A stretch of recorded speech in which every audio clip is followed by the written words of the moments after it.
안녕하세요. K학습역량연구소 수석연구원 한남정입니다. 우리는 지금 4차 산업혁명 시대에 살고 있습니다. 이 말의 의미가 확 실감나게 와 닿았을 때는 2016년도 바둑천재 이세돌이 알파고에게 패했을 때였을 겁니다. 그때 보통 사람들은 AI의 정체를 현실적으로 접하게 된 거죠. 현재 우리의 현실은 이렇습니다. 우리 인간들이 하는 일 중 80% 이상을 AI가 담당합니다. 그러나 그 AI는 사람의 창의성, 판단력, 직관력은 못 따라옵니다. 아직까지는요. 사람의 감정까지 읽어내는 로봇에 대한 뉴스 기사도 심심찮게 등장하며 무섭게 추격해오고 있습니다. 우린 이런 세상에 어떻게 살아야 할까요? 미래학자, 교육개혁자들은 수많은 의견들을 쏟아내고 있습니다만 공통적으로 한결같이 하는 말은 팀워크와 인성의 중요성입니다. Back to basic, 기본으로 돌아가라. 인간의 이해, 인성의 회복입니다. 인간의 이해에 뿌리를 둔 교육, 지혜와 역량을 키우는 데 역점을 둬야 할 것입니다. 이제부터 시작되는 사람에 대한 공부, 인성의 이해는 지식을 능력으로 발현되게 하는 인성, 이것이 대명제입니다. 인성의 사전적 의미를 볼까요? 사람의 성품, 성격, 각 개인이 가지고 있는 사고와 태도 및 행동 특성을 말합니다. 정신분석적으로 보면 태어날 때는 기질과 기능이 순수하고 백지와 같다. 체험과 교육을 통하여 발달되고 형성된다. 교육의 지표와 정도에 따라 다르고 부모의 영향, 환경, 가정, 사회, 국가의 영향을 받는다. 우리의 내면 정신세계는 무의식세계, 의식세계 두 영역으로 볼 수 있습니다. 먼저 무의식세계는 내면 깊숙이 있어서 자각하기 어렵습니다. 저절로 나도 모르게 습관적으로 드는 생각들, 행동들을 말합니다. 스스로 알아채리기 어렵고요. 내 의지대로 조절이 잘 안 됩니다. 의식은 일부러 겉으로 드러내며 의식적으로, 교육적으로 만들어진 체계입니다. 무의식과 이어주며 또 조절하는 기능도 합니다. 스스로 인지할 수 있으며 조절할 수 있고요. 감출 수도 있으며 보기 좋게 포장해서 드러내 놓을 수도 있습니다. 인성을 깊이 이해하려면 먼저 사람의 기질을 알아보는 것에서부터 출발해야 합니다. 그 기질로부터 여러 행동들, 여러 성격들이 발현되기 때문입니다. 이제부터 저와 함께 풀어갈 인성의 이해는 인성교육진흥법에서 제시한 8가지 핵심 가치 덕목을 인간의 5대 기질과 연결지어서 풀어가려고 합니다. 그 행동의 발현 동기를 알아야 원인, 결과를 보듯 변화를 도모할 수 있습니다. 감정, 동기의 영역입니다. 자극에 의해서 생성되고 반응됩니다. 감정의 정의를 볼까요? 감정이란 어떤 현상이나 일에 대하여 일어나는 느낌이나 마음을 말합니다. 동기는 어떤 일이나 행동을 일으키게 하는 계기. 네, 감정은 자극을 받아서 움직이죠. 자극으로 인해서 감정이 움직이고 감정으로 인해서 신경이 움직입니다. 그리고 의식화가 되는 과정입니다. 커다란 자라를 봤습니다. 깜짝 놀랐습니다. 머리끝서부터 발끝까지 후들후들 거립니다. 검은 소뚜껑을 봤는데 또 놀랍니다. 여러분 눈치채셨죠? 무슨 얘기인지. 자라보고 놀란 가슴, 소뚜껑만 봐도 놀란다입니다. 네, 자라를 봤습니다. 자극입니다. 감정, 깜짝 놀랐습니다. 신경, 머리가 쭈뼛쓰고 팔다리가 후들거립니다. 그런데 자라도 아닌 소뚜껑을 봤는데도 깜짝 놀라는 거, 이렇게 의식화되는 과정까지 자극의 전달 체계를 참 잘 대변해주는 예화입니다. 감정은 다양한 욕구의 표현입니다. 감정 표출은 내 안에 무엇이 있는지 스스로 자각하는 과정이고 상대에게 자신의 상태가 어떤지를 알리는 것입니다. 감정의 특징을 보겠습니다. 네, 감정은 자극에 의해서 생성되고 반응된다. 그래서 감정은 늘 수동적입니다. 여기 자극이라 했는데요. 자극은 외적 자극, 내적 자극으로 볼 수 있습니다. 외적 자극은 육체적, 물리적 자극이겠죠. 내적 자극은 정신적, 심리적 자극일 겁니다. 풀어서 얘기를 해볼게요. 외적 자극, 지나가다가 툭 부딪혔습니다. 어깨를 부딪혀서 많이 아파요. 아우 아파. 또 한 사람은 죄송합니다 이렇게 하고 갈 수도 있겠죠. 내적 자극입니다. 심한 꾸중을 들었습니다. 모욕감을 받았습니다. 얼굴이 붉어지고 울그락불그락 그렇게 되죠. 네, 자극에 의해서 감정이 생성되는 거죠. 그래서 감정 자체를 놓고 좋은 감정, 나쁜 감정 이렇게 못합니다. 왜냐하면 어떤 자극을 받았느냐에 따라 감정이 달라지잖아요. 좋은 자극을 받으면 좋은 감정이 될 테고 나쁜 감정을 받으면 나쁜 감정이 될 것입니다.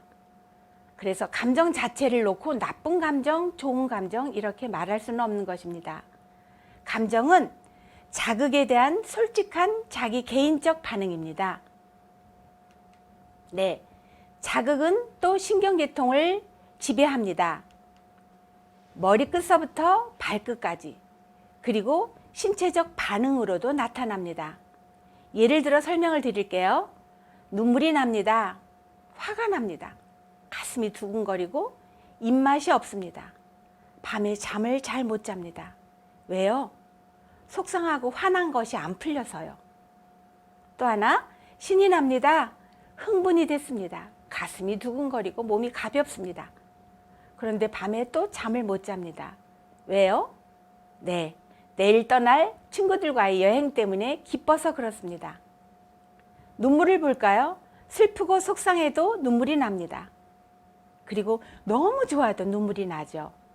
소름은요, 무서웠고 놀라웠을 때 소름이 끼칩니다. 또 감동하고 감격했을 때도 소름이 끼칩니다. 어떤 자극을 받았느냐에 따라 신경계통의 반응이 달라지고 그리고 몸의 현상으로도 달리 나타납니다. 긍정적이고 부정적인 거로 나타나죠. 네, 의식화. 뇌신경의 상태에 따라 자극의 유형에 따라 긍정적, 부정적으로 의식이 형성됩니다.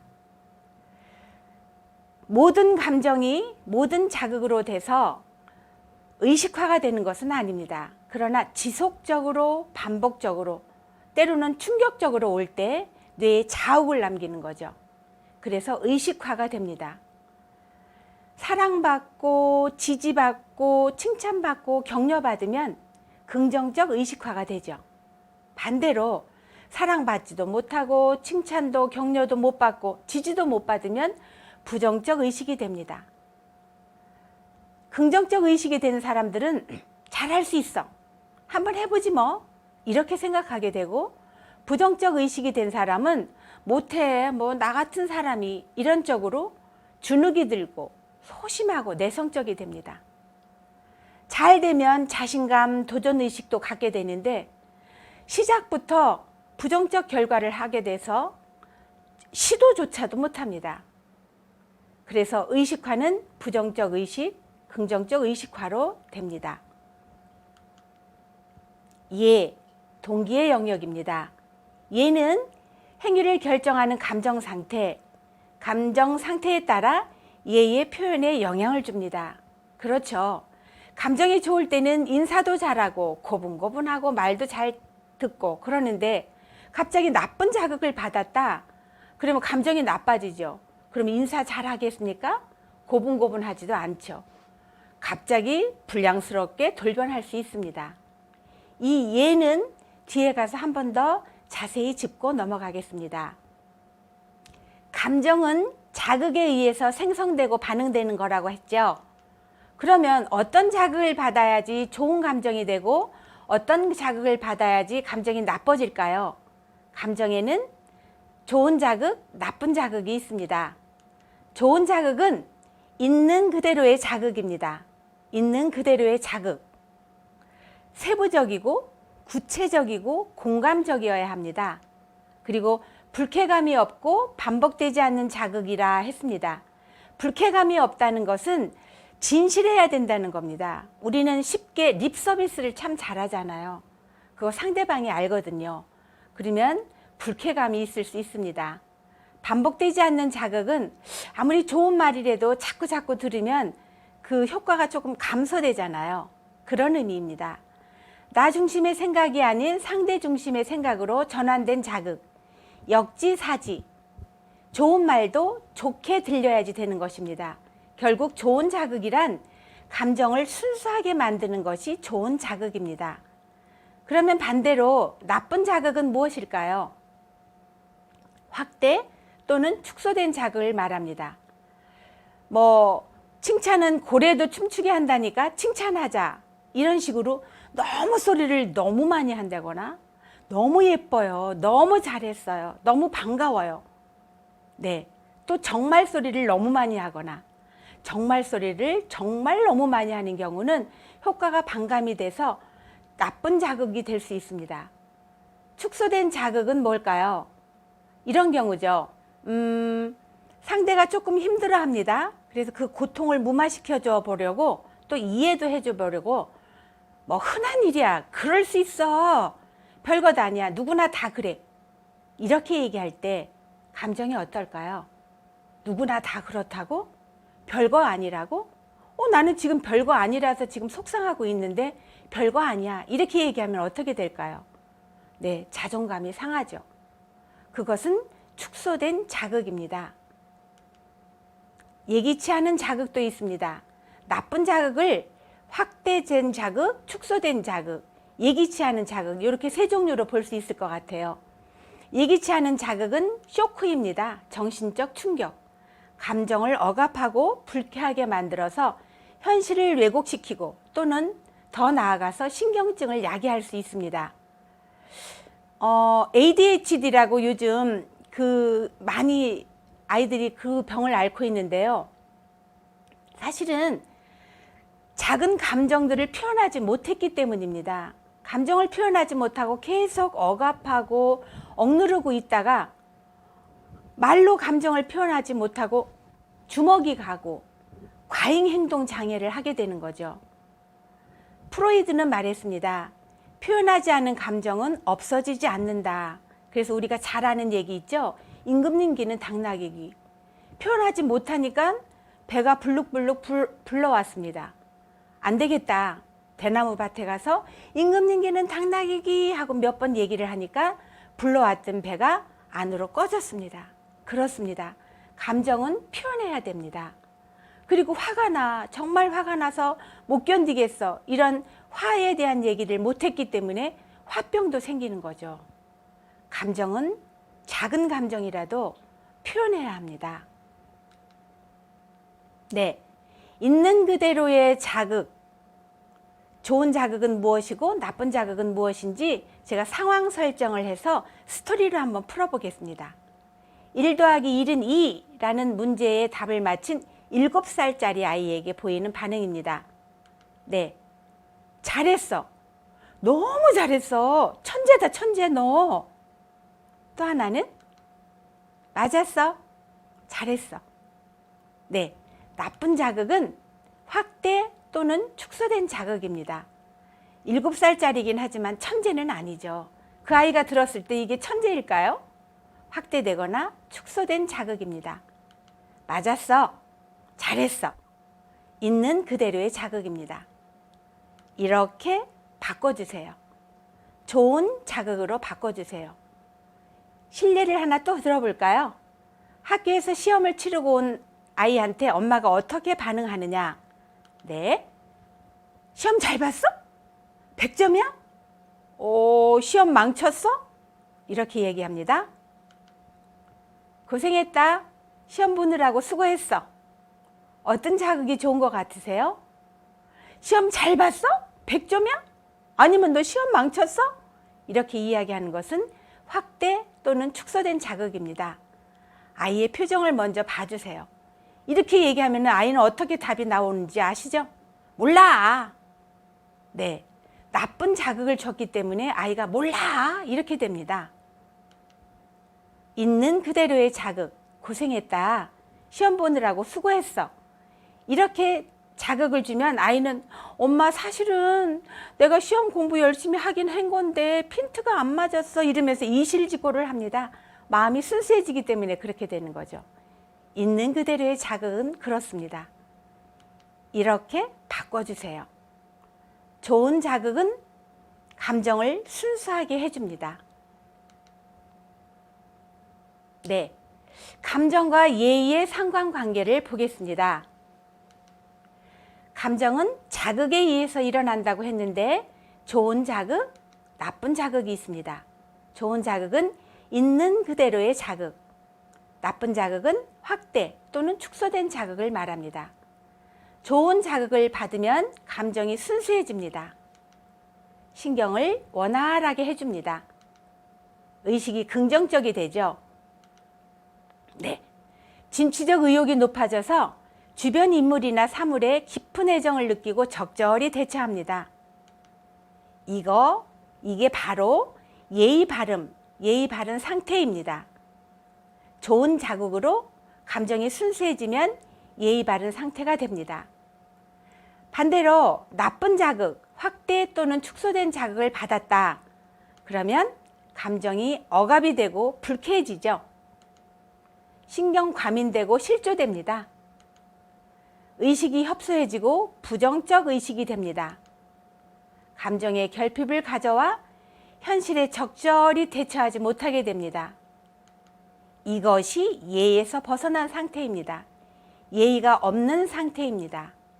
네, 여기서 예의 없는 아이들 어떻게 훈육하세요?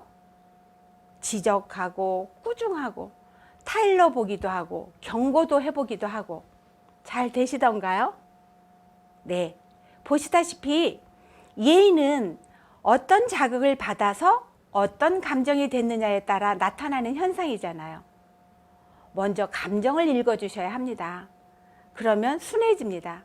좀 전에 본 것처럼 잘 봤어? 100점이야? 몇 개 틀렸어? 이렇게 하면 아이가 쉽게 대답하던가요? 몰라 이렇게 되잖아요. 그런데 수고했다 이렇게 얘기하면 엄마 사실은 그러면서 이실직고를 합니다. 순해지고 관계가 편해지고 따뜻해집니다. 자꾸 경고하고 꾸중하고 매도 들고 이렇게 하면 아이들이 피하려고만 합니다. 눈 안 마주치려고 하고 안 나타나려고 하잖아요. 계속 악순환이 되는 상태로 갑니다. 감정은 관계선상에서 일어나는 것이기 때문에 그렇습니다. 그래서 예의 바른 학생, 예의 바른 자녀는 선생님이 만들어주고 엄마가 만들어준다고 하면 과언이 아닙니다. 가정생활에서, 학교생활에서 여러 사람들과의 관계 속에서 감정을 어떻게 다루고 어떻게 표현하고 어떤 생활을 하느냐에 따라 그런 경험들로 예의가 있는 가정, 예의가 지켜지는 학교, 그렇게 될 것입니다. 감정은 자극에 의해서 생성되고 반응됩니다. 그 반응에 따라 예의가 있다, 예의가 없다 그렇게 얘기했죠. 예는 예의가 있음, 없음으로만 제한적 사고를 해서는 안 됩니다. 감정의 안정성으로 예의가 바르게 되죠. 자기 감정 통제력도 생깁니다. 작은 자극으로 감정이 요동치지 않고 일희일비하지 않고 유연한 사고를 할 때 자기 존중감이 생기고 상대에 대한 존중감도 생기게 됩니다. 이것이 예의입니다. 자기에게 일어난 자극으로 감정이 흔들릴 때도 침착하고 능동적인 행동을 한다는 것, 이것이 예의에 대한 핵심적 의미라고 봅니다. 감정을 제대로 전달하고 표현한다는 것은 자기에 대한 인식이 제대로 되어 있다는 증거입니다. 예는 안정성, 통제력, 유연한 사고, 자기 존중감, 침착하고 능동적인 행동과 동일하게 사용됩니다. 이 시간에 공부할 정서는 전 시간에 공부한 감정과 밀접한 관계에 있습니다. 뗄래야 뗄 수 없는 관계에 있는데요. 같이 다뤄져야 시너지 효과가 납니다. 인성의 사전적 의미를 보겠습니다. 사람의 성품, 성격을 말하고요. 각 개인이 가지고 있는 사고와 태도 및 행동 특성을 말합니다. 정신분석적 의미로 보면은 태어날 때는 기질과 기능이 순수하고 백지와 같다. 체험과 교육을 통하여 발달되고 형성된다. 교육의 지표와 정도, 부모의 영향, 환경의 영향을 받는다입니다. 우리의 내면 세계, 정신 세계는 무의식, 의식 이렇게 두 영역으로 나눠볼 수 있습니다. 전 시간에 말씀드렸는데요. 오늘은 무의식 세계와 의식 세계의 차이점을 스토리로 한번 풀어보겠습니다. 수염을 길게 기르신 할아버지한테 손주가 왔습니다. 할아버지는 수염을 이불 속에 넣고 주무세요? 아니면 밖에 꺼내놓고 주무세요? 어려운 질문인데 오늘 저녁에 지내보고서 내일 대답해 주마 그러셨습니다. 할아버지가 주무십니다. 이불 속에 넣어봤습니다. 아유 답답해.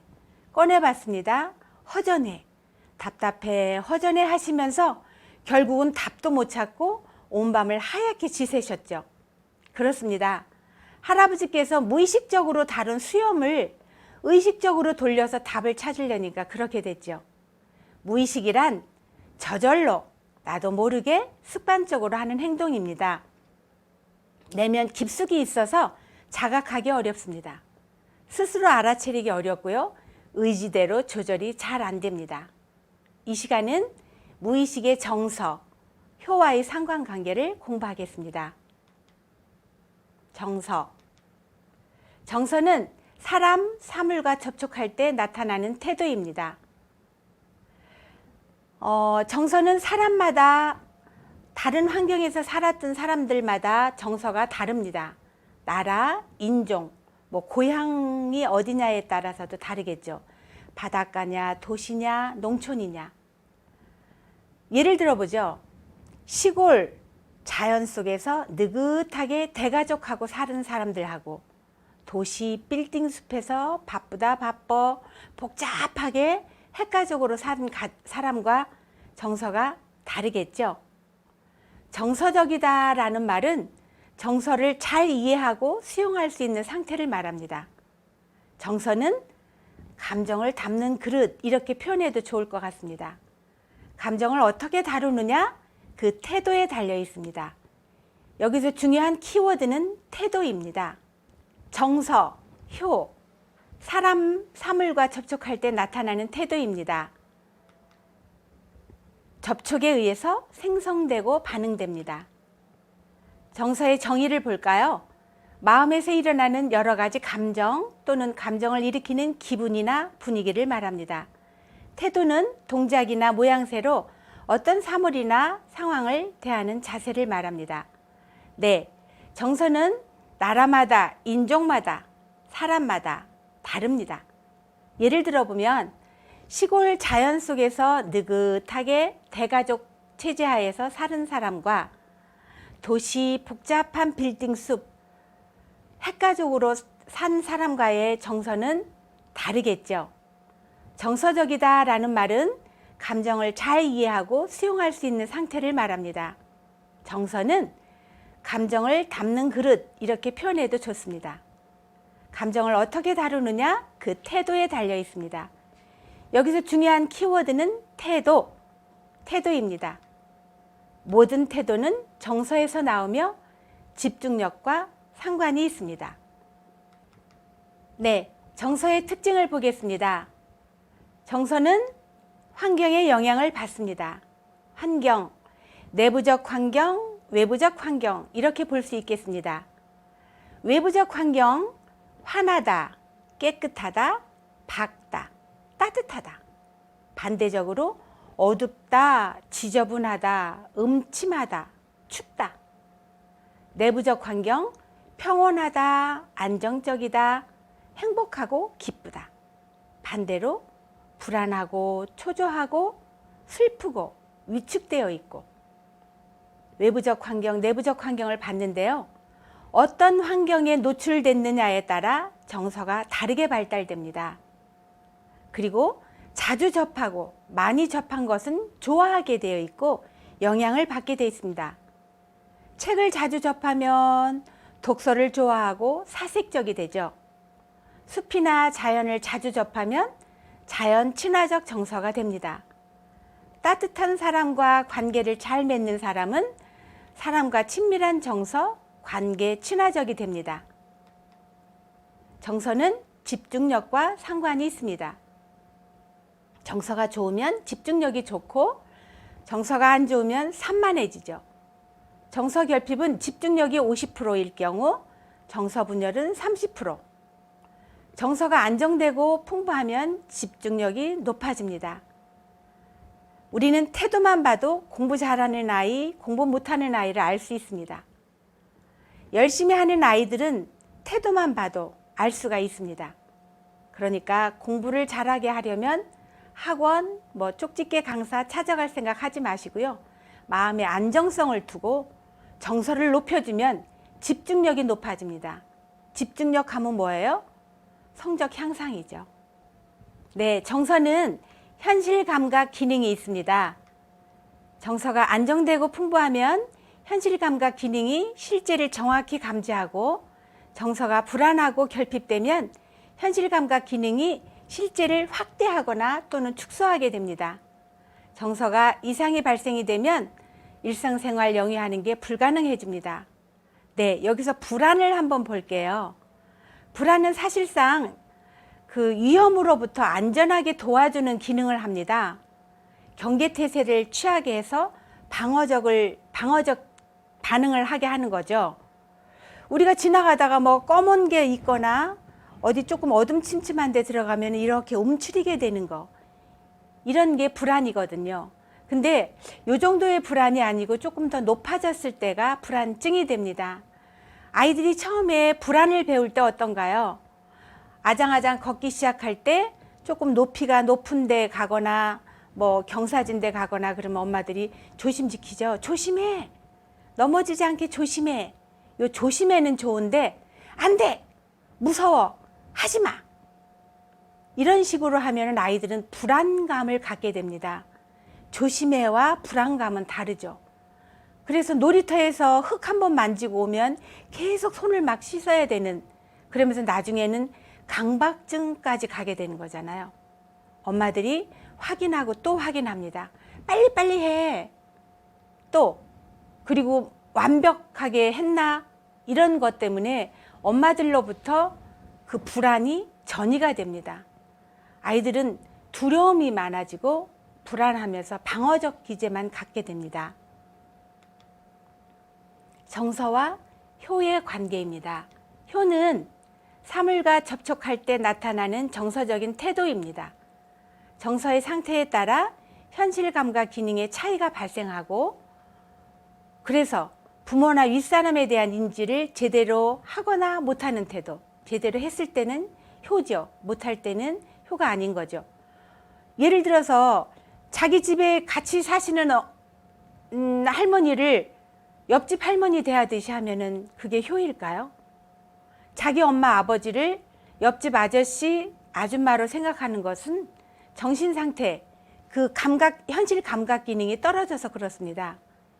효를 다시 한번 더 설명을 해볼까요?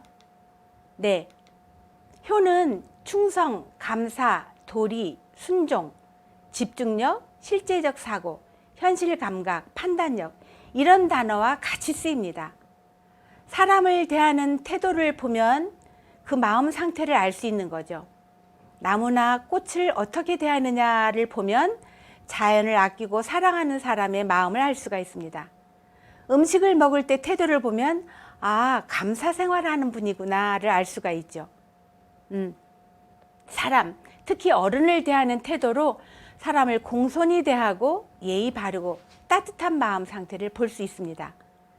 자기가 좋아하는 일에 집중하고 자기가 몸담고 있는 이 공동체, 회사, 나라에 충성하게 됩니다. 요즘은 충성이라는 말을 쓰면 약간 알레르기 반응을 보이거나 충성 이렇게 하는 군대적 용어로 생각하는 사람들이 있습니다만, 효심과 충성심은 같은 마음입니다. 자기가 좋아하는 사람한테 집중하고 도리를 다하고 순종하려는 마음, 그런 자세, 그런 태도들이 곧 효심입니다. 이런 마음들은 집중력을 높이고 실제적 사고를 하게 되죠. 현실 감각이 생기고 판단력을 높입니다. 그래서 효는 충성, 감사, 도리, 순종, 집중력, 실제적 사고, 현실 감각, 판단력과 같이 쓰입니다. 정서는 긍정적 정서, 부정적 정서로 볼 수 있습니다. 긍정적 정서는 높은 집중력, 유연한 태도, 현실 감각 기능이 실제를 정확히 감지한다 그랬습니다. 높은 집중력이라는 것은 사람과 사물에 관심이 많고 애정이 많다는 얘기겠죠. 유연한 태도는 그렇습니다. 마음의 안정성, 여유가 있음, 느긋한, 높은 집중력과 유연한 태도를 갖고 있으면 현실 감각 기능이 실제를 정확히 감지할 수 있을 것입니다. 부정적 정서는 산만한 태도, 낮은 집중력입니다. 정서는 태도이고 집중력입니다. 그런데 집중력이 50%로 가면 정서 결핍이 되고요. 30% 정도로 가면 정서 분열이 됩니다. 그렇게 되면 현실 감각 기능이 실제를 확대시키면 환상이나 망상에 빠지게 되는 거죠. 긍정적 정서는 안정되다, 풍부하다, 매우 풍부하다 이렇게 점점 좋아지고요.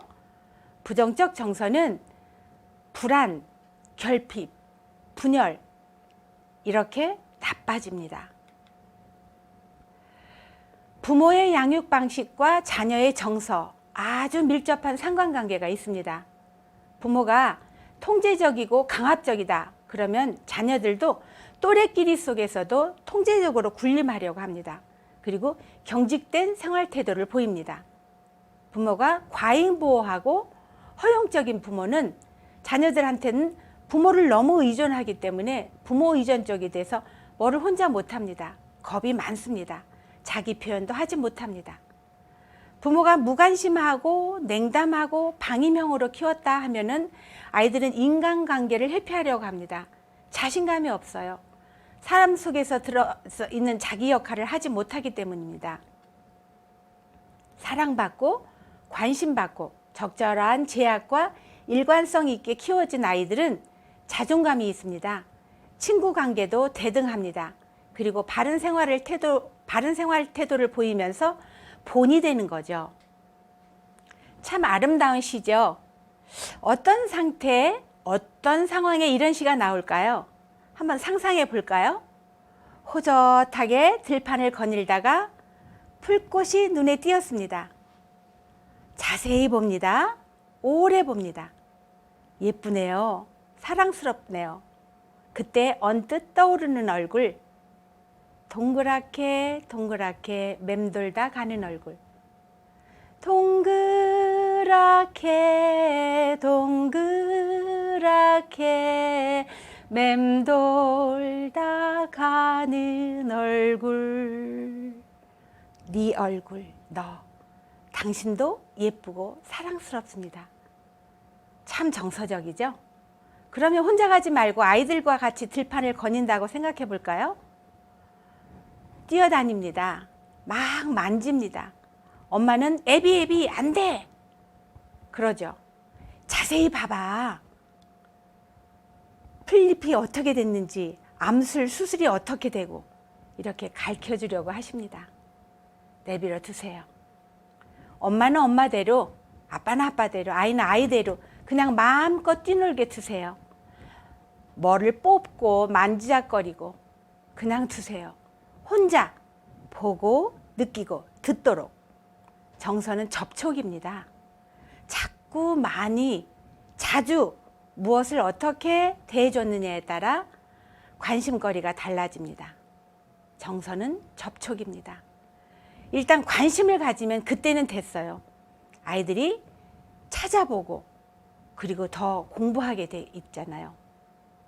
관심을 갖게 해주는 것, 정서는 접촉입니다. 그러면 어떻게 해야 정서가 좋아질까요? 정서는 좋아하는 것이 있고 싫어하는 것이 있습니다. 정서가 좋아하는 것은 섬세하고 다양한 것입니다. 그리고 정서가 싫어하는 것은 극단적이고 단순한 것입니다. 정서 중추 신경 기능이라는 게 있는데요. 이것은 생후 15개월부터 4세까지 활발히 발달이 됩니다. 성욕, 식욕, 원초적 충동과 쾌, 불쾌, 공포, 분노 같은 감정과 기억을 담당합니다. 정서가 좋으면 관심거리가 다양해집니다. 그리고 늘 보던 것에도 관심이 있어 하고 바라보는 시각도 따뜻하고 긍정적이고 안정감이 있습니다. 그런데 극단적이고 단순한 그런 환경 속에서는 정서가 발달이 안 되죠. 똑같은 상황에서도 대처 능력이 극단적입니다. 다양한 자기 표현을 못합니다. 자기중심적이고 이해력도 부족하고 인간미가 없어서 상대방하고 공감 능력이 없습니다. 정서가 좋아하는 것, 정서가 싫어하는 것 구별이 되셨나요? 정서가 나빠졌습니다. 그 반응이 어떻게 가나 볼까요? 정서 불안, 정서 결핍, 정서 분열로 갑니다. 정서 불안은 주위 환경에 따라 반응하죠. 환하고 음침하고 깨끗하고 더럽고, 네, 거기에 따라서 태도가 산만해지고 집중력이 저하됩니다. 정서 결핍은 물리적 욕구가 충족이 되지 않았을 때, 그리고 정신적으로 극단적 충격, 쇼크가 있었을 때는 집중력이 50%로 떨어집니다. 정서분열도 그렇습니다. 정서분열은 집중력이 30%밖에 안 됩니다. 언제 어떤 때에 정서분열이 될까요? 한번 보겠습니다. 정서분열 단계. 환경의 극단적 단순성 때문에 현실 감각 기능이 저하됩니다. 그리고 현실 감각 기능이 붕괴됩니다. 사고의 흐름이 단절됩니다. 여기에 예기치 않은 극단적인 충격이 옵니다. 정체성이 상실이 되죠. 예, 그렇게 되면 정신분열이 옵니다. 정신분열은 우연한 것에서 옵니다. 큰 것은 우리가 피해갈 수 있는데 작은 것은 정신분열로 갈 수도 있습니다. 작은 것에서 오는 충격이 더 큽니다. 그래서 믿는 도끼에 발등 찍힌다는 말도 여기에 해당하겠죠. 정서가 정말 나빠지는 단계입니다. 분열 단계는 환경의 극단적 단순성으로 인해서 현실 감각 기능이 저하됩니다. 현실 감각 기능이 붕괴돼요. 사고의 흐름이 단절됩니다. 이때에 예기치 않은 극단적 충격, 쇼크가 오거나 정체성이 상실됐을 때는 정신분열이 옵니다. 정신분열은 매우 우연한 것에서부터 발병됩니다. 정신분열이 되면 와해되고 혼란스러운 언어를 씁니다.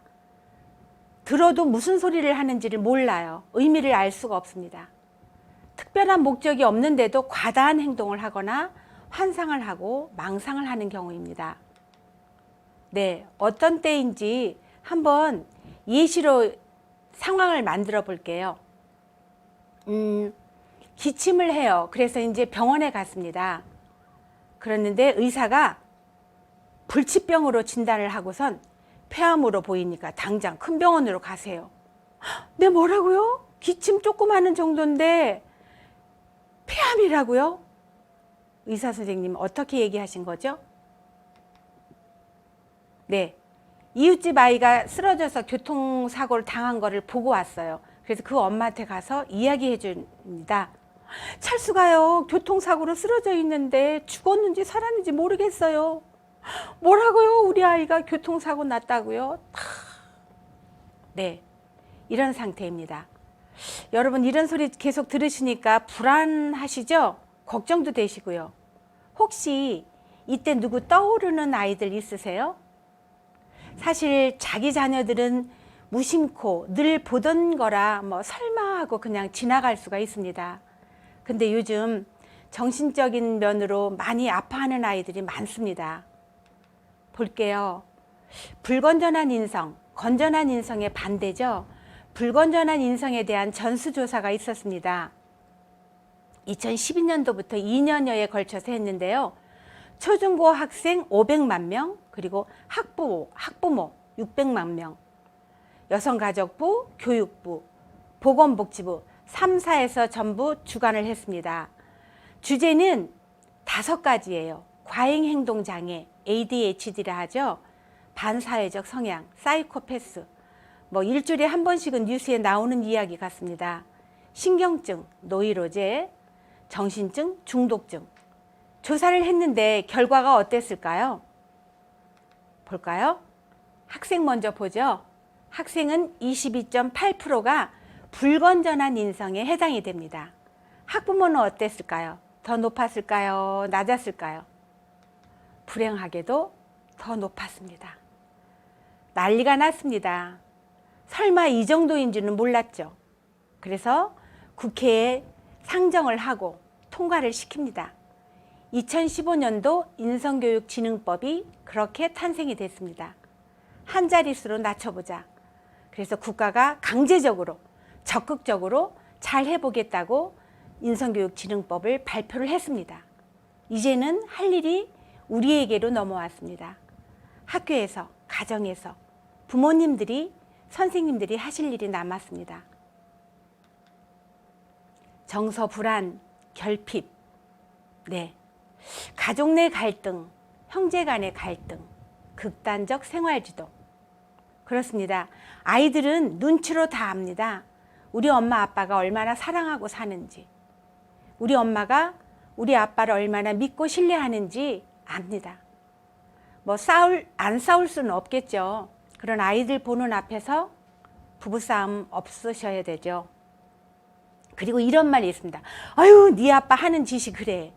네 엄마 하는 짓이 그래. 듣는 아이들은 어떻게 생각할까요? 우리 엄마 아빠는 사랑하지 않나 봐. 왜 결혼했지? 불안합니다. 자기네 가정이 행복하다고 생각하지 않습니다. 그리고 모든 말을 해, 하지 마 이렇게 명령형으로 얘기하는 거 아이들은 굉장히 마음이 나쁩니다. 명령에 따라 움직이는 아이들은 너무나 소극적이 되고 부정적이 될 수밖에 없습니다. 주변 환경이 지저분하고 복잡할 때 아이들 의식도 그렇게 됩니다. 질서정연하지 못합니다. 불안합니다. 안정된 예로 볼게요. 침착한 태도, 부모님이 침착하게 행동할 때, 그리고 섬세하고 다양한 생활 태도를 가질 때, 그런 거죠. 아이들하고 같이 쇼핑도 가고 엄마랑 아빠랑 잘 지내는 행복한 가정을 만들어주는 것이 좋습니다. 매일 바빠 빨리빨리 이렇게 체근하지 마시고요. 좀 더 여유 있게 침착하게 느긋하게 아이들 보듬어 주시고요. 그러면서 아이들은 가정에서 안정을 찾습니다. 정서는 안정입니다. 어떻게 또 안정을 하게 해주느냐 하면 주변 환경을 깨끗하게 해주는 거예요. 보이는 것이 아름답고 따뜻하면 안정이 되죠. 정리정돈 잘 해주시고요. 가을이니까 국화도 하나 갖다 놓고 그렇게 섬세하고 다양한 생활을 해줄 때 아이들은 안정이 됩니다. 이렇게 바꿔주세요. 또 이렇게 바꿔주세요. 마무리를 해보겠습니다. 건강한 감정, 건강한 정서는 있는 그대로의 자극을 받으며 섬세하고 다양한 환경에서 성숙됩니다. 건강한 감정과 정서에서 예와 효가 발현됩니다. 예는 안정성, 통제력, 자기 존중감을 말합니다. 효는 집중력, 실제적 사고, 유연한 사고를 말합니다. 그동안 유교적, 윤리적 관점으로만 봐왔던 예, 효는 인성의 가장 밑바닥 기본 토대가 되는 중요한 부분입니다. 말로 교육시키고 가르치고 훈육해서 되는 게 아닙니다. 어릴 적부터 가정 환경, 교육 환경, 다양한 생활 태도에서 저절로 흡수되며 얻어지는 삶의 에너지입니다. 무의식 영역이라는 말씀을 드린 거죠. 그래서 우리의 행동과 삶에 미치는 영향력이 정말 큽니다. 우리가 살아가는 환경에 적응하고 생존하는 데 필요한 능력이 되는 거고 삶의 대처 방법이라고 할 수 있습니다. 여기까지 감정과 정서에 대해서 강의를 마치겠습니다. 고맙습니다.